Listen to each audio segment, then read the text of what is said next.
Hi, welcome to this training module, Creating an Estimate After Inspection. We've got Mr. Satisfied Customer's work order up. He originally came in for an oil change. We'll look over anything, and the only recommendations we have are spark plugs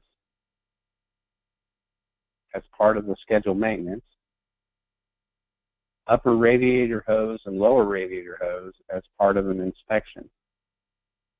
So with the upper and lower radiator hose, we would want to do a coolant flush. So first we'll go to Sales Packages, and we'll go down to our flushes, and we'll select a coolant flush, deck spool.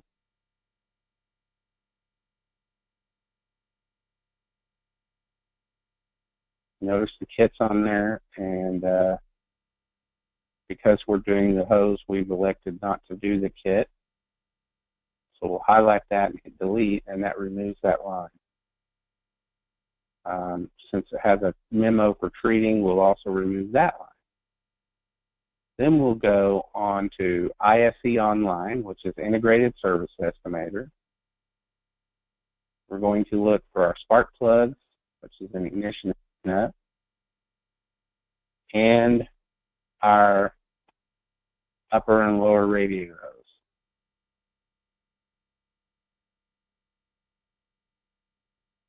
Which is in cooling. So we have the cooling. There's the upper. And notice they're in alphabetic order. And we want spark plugs, and there's the spark plug. One thing Jobs does, things that might possibly go with the other items that you initially select. This vehicle is actually air conditioned, and that makes a difference for the radiator hose. Sometimes, if it's not optional, if standard equipment is listed on here. However, air conditioning is optional. As you know, in ISE, anytime anything is highlighted, that means there's a picture or information associated with that highlight.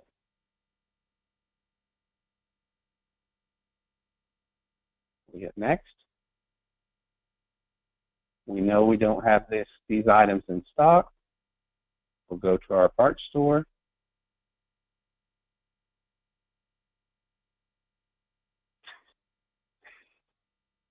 We know we want a lower and upper radiator hose. We know we're going to replace those. Because to do that, we have to drain the coolant. We'll have new coolant to go in with our flush. We also see that the cooling capacity here is, in quarts, is 15. And coolant type is deck spool. Here's our labor. Remove both. And we'll go down to the spark plug, and we want to select a good spark plug. This vehicle's almost 20 years old, so we'll probably just go with the Champions. Those are your iridium, and that may be a little too much. We'll go with a platinum. And then we can look, though, and see what OEM on this is.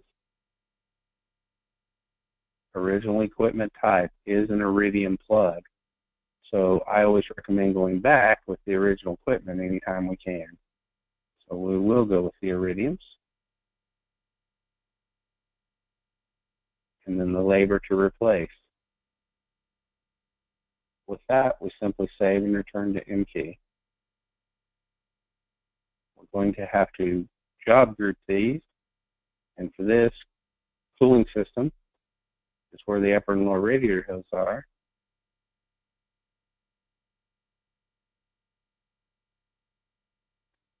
And then for the plug, we'll want them in tune-up.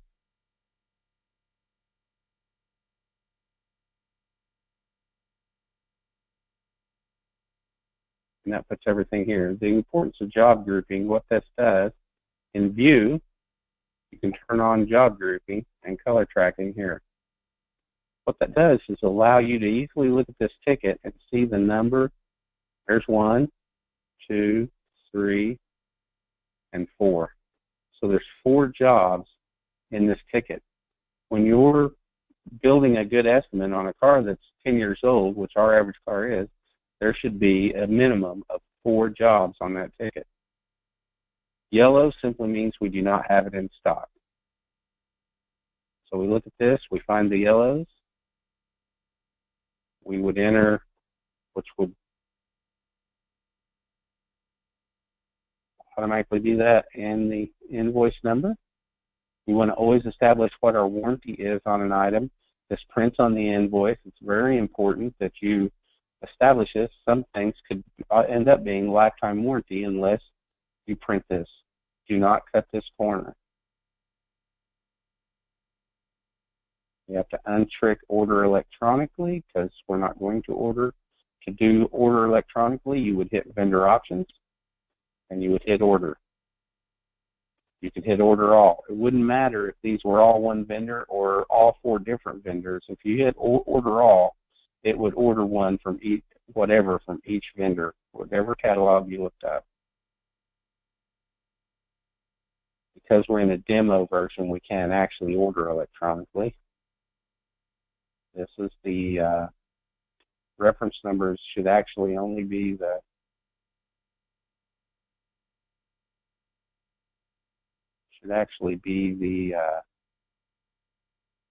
estimate number. Vendor invoice number is whatever invoice given to us by Advanced Auto Parts when they deliver the parts. Again, we're going to want to establish warranty on this upper radiator hose. Now we're going to go down to spark plugs.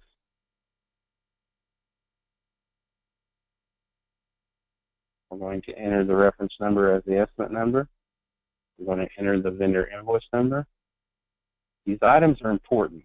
If you have a warranty issue later on and you've done this, it's a simple matter when Mr. Satisfied Customer comes back to look up what he purchased by invoice and date.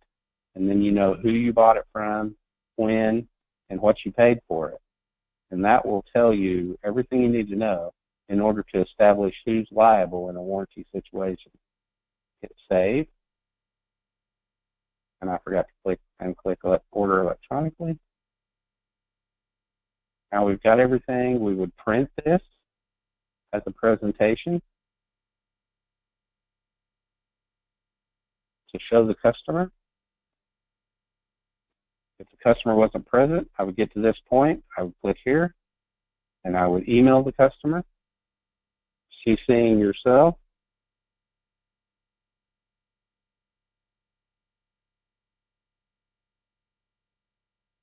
subject line, your 2000 Chevrolet. All right, and then I will call to discuss.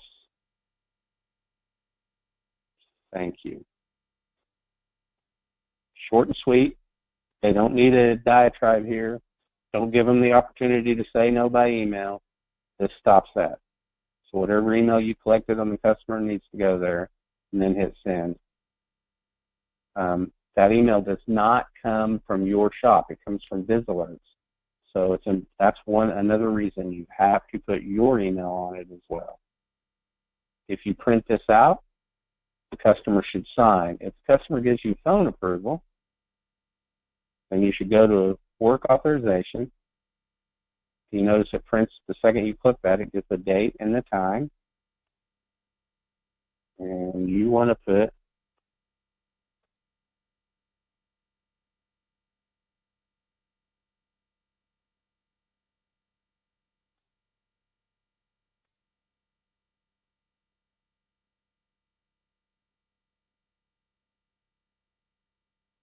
that on there. However, when the customer comes in to pick their vehicle up, you still want them to sign the estimate.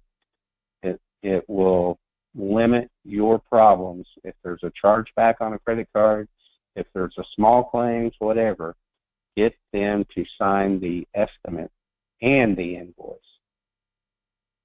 Great. And that is a ticket level deal. So now it's all on here. We've got approval. We've ordered the parts. They're working. And in the next module, we'll discuss how to build this customer out. Thank you.